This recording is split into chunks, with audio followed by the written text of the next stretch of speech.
اور اب یہ گئے حج کرنے گئے تو مکہ سے پھر مدینہ منورہ گئے. جس وقت یہ مدینہ پہنچے ہیں نا اسی سال حج کرنے غوث اعظم بھی گئے ہوئے تھے. سید احمد کبیر رفاعی حضور کی قبر انور کے سامنے کھڑے تھے. قبر انور کے پاس اس وقت جالی نہیں تھی, بندہ سیدھا قبر انور کے پاس کھڑا ہو جاتا تھا. نور الدین زنگی کی بنائی ہوئی دیواریں نہیں تھیں. بندہ قبر کے پاس, یہ سرکار کی قبر انور کے پاس کھڑے ہو گئے. کمال ہے ان نظروں پر جنہوں نے حضور کی قبر کی بھی زیارت کی ہے.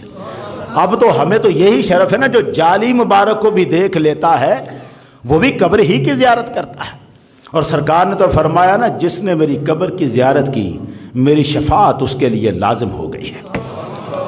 حق ہے اس کا, اتنا بڑا مارکا ہے, حق ہے اس کا پھر کہ جو میری قبر کی زیارت کر لیتا ہے محمد کی شفاعت اس کے لیے واجب ہو جاتی.